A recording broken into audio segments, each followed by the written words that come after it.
magaalada Addis Ababa ee xarunta waddanka Itoobiya waxa heshiis taariikhi ah ku kala saxday madaxweynaha Soomaaliland Muuse Biixi Cabdi iyo ra'iisul wasaaraha waddanka Itoobiya Abiy Ahmed Cali heshiiskaasi oo dhigaya in Itoobiya ay awood u yeelato amaba ay dekad ka dhisato biyaha badda cas ee Soomaaliland iyo waliba saldhig military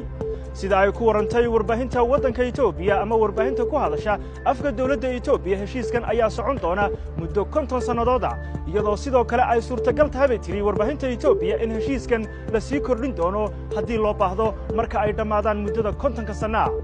heshiiskan ayaa sidoo kale waxa xusid mudan in ay ku jiraan in Itoobiya ay Soomaaliland ka caawin doonto dhanka tababarka ciidamada iyo waliba kaabayaasha dhaqaalaha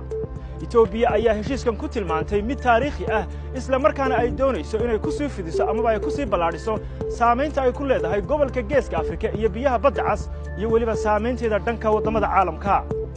ra'iisul wasaaraha Itoobiya ayaa arintani ku tilmaamay mid taariikhi ah isla markaana aanay jirin erayo kale oo ku cabiro balse kaliya ay u mahadnaqayaan Allah arintani ayaa waxa ay xaqiijinaysaa amaba ay si rasmi ah u cadeynaysaa rabitaankii Itoobiya ee la xidhiidhay in ay Itoobiya doonayso inay yeelato bad iyadoo hore ra'iisul wasaaraha Itoobiya uu sheegay inaanay suurtagal ahayn in dadka tirada badan ee waddanka Itoobiya ku nool aanay bad la'aan ku noqon karin gobolkan Geeska Afrika